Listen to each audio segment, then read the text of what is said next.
Assalamualaikum warahmatullahi wabarakatuh. Perkenalkan, nama saya Alfa Ramdan Sofyan. Sini saya akan mempresentasikan rangkuman makalah dari kelompok 1 sampai kelompok 4 dari mata kuliah Ilmu Lugha An-Nafs.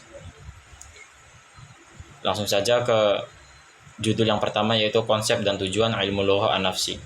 Ilmu Lugha An-Nafsi atau psikolinguistik adalah cabang ilmu bahasa yang mempelajari hubungan antara bahasa dan proses kejiwaan manusia. Ilmu ini membahas bagaimana manusia memperoleh, memahami, serta menghasilkan bahasa dalam komunikasi sehari-hari. Ruang lingkup psikolinguistik meliputi beberapa hal utama, yaitu proses pemerolehan bahasa, terutama pada anak-anak, lalu pemahaman bahasa, produksi bahasa baik secara lisan maupun secara tulisan, serta hubungan antara bahasa dan pikiran. Selain itu, ilmu ini juga mengkaji gangguan bahasa yang disebabkan oleh faktor psikologis atau neurologis. Kedudukan psikolinguistik sangat penting karena menjadi penghubung antara ilmu bahasa dan psikologi. Ilmu ini membantu kita memahami bagaimana bahasa digunakan secara nyata dalam kehidupan manusia, khususnya dalam bidang pendidikan. Jadi kesimpulannya, psikolinguistik adalah ilmu yang mempelajari bahasa dari sisi mental manusia, sehingga sangat bermanfaat untuk memahami proses komunikasi, perkembangan bahasa, serta pembelajaran bahasa secara lebih efektif. Selanjutnya, ada hakikat dan karakteristik perilaku bahasa manusia. Perilaku linguistik atau asulukul lughawi adalah seluruh aktivitas berbahasa manusia, baik yang tampak seperti berbicara dan menulis, maupun yang tidak tampak seperti memahami dan memproses bahasa dalam pikiran. Bahasa merupakan sistem bunyi yang digunakan manusia untuk menyampaikan maksud dalam kehidupan sosial. Bahasa memiliki beberapa karakteristik utama, yaitu bahasa adalah sistem yang terstruktur meliputi fonologis, morfologis, sintaksis, dan semantik. Bahasa bersifat produktif dan kreatif, artinya manusia dapat menghasilkan kalimat baru yang tidak terbatas. Bahasa diperoleh melalui proses belajar dan interaksi sosial, serta bahasa bersifat arbitrer atau berdasarkan kesepakatan manusia. Bahasa itu hanya dimiliki manusia, bersifat dinamis dan memiliki dua sisi, yaitu pengetahuan bahasa dan penggunaan nyata. Dalam menjelaskan perilaku bahasa, terdapat 4 teori utama, yaitu yang pertama teori behaviorism, yaitu bahasa dipelajari melalui kebiasaan dan latihan. Yang kedua ada nativisme, yaitu bahasa merupakan kemampuan bawaan manusia. Yang ketiga kognitif, bahasa berkembang seiring perkembangan berpikir. Dan yang keempat interaksionisme, yaitu bahasa berkembang melalui interaksi sosial.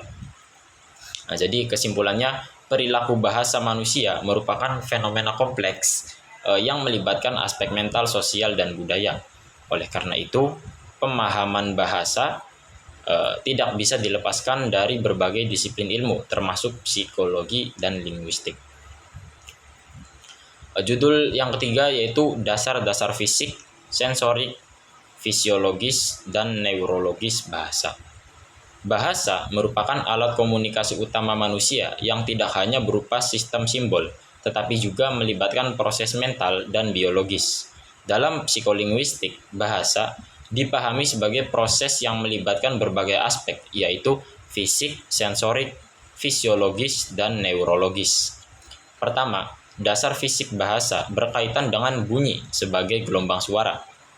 Bunyi ini memiliki sifat seperti frekuensi, amplitudo, dan durasi, sehingga dapat didengar dan dipahami oleh manusia. Yang kedua, dasar sensorik bahasa berhubungan dengan bagaimana manusia menerima bahasa melalui indera, terutama pendengaran dan penglihatan. Misalnya, percakapan dipahami melalui telinga dan ditulis melalui mata. Ketiga, dasar fisiologis bahasa berkaitan dengan organ tubuh yang menghasilkan bahasa seperti paru-paru, pita suara, lidah, gigi, dan bibir. Organ-organ ini bekerja sama menghasilkan bunyi yang menjadi kata dan kalimat. Keempat, dasar neurologis bahasa berkaitan dengan peran otak. Jadi kesimpulannya, proses berbahasa manusia merupakan kerjasama antara aspek fisik, indera, organ tubuh, dan otak, sehingga manusia dapat berkomunikasi dengan baik. Selanjutnya, judul yang keempat yaitu posisi bahasa dalam studi psikologis. Bahasa adalah sistem lambang bunyi yang digunakan manusia untuk menyampaikan pikiran, perasaan, serta gagasan. Dalam kajian psikologi, bahasa tidak hanya sebagai alat komunikasi, tetapi juga sebagai bagian dari proses mental manusia. Hubungan antara bahasa dan psikologi sangat erat. Bahasa merupakan ekspresi kondisi kejiwaan sekaligus hasil dari proses berpikir. Kajian ini dikenal sebagai psikolinguistik, yaitu ilmu yang mempelajari bagaimana manusia memperoleh, memahami, dan memproduksi bahasa. Dalam studi psikologis, bahasa memiliki beberapa posisi penting, yaitu yang pertama sebagai alat komunikasi mental, yaitu untuk menyampaikan ide dari pikiran ke dunia luar. Yang kedua sebagai representasi pikiran, yaitu karena mencerminkan struktur berpikir seseorang. Dan yang ketiga berperan dalam perkembangan kognitif, terutama pada anak-anak. Selain itu, bahasa juga berfungsi sebagai sarana ekspresi emosi seperti marah, sedih, dan bahagia. Bahasa juga berperan dalam proses psikologis lain seperti berpikir, memori, dan persepsi, serta dapat mempengaruhi cara seseorang melihat dunia. Terakhir, bahasa berperan dalam pembentukan kepribadian. Cara seseorang berbicara mencerminkan karakter, emosi, dan identitas sosialnya.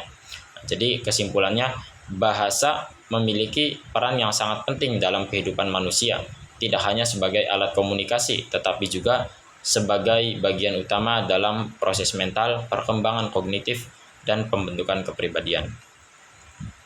Nah, jadi itu yang bisa saya sampaikan terkait rangkuman makalah dari kelompok 1-4. Terima kasih.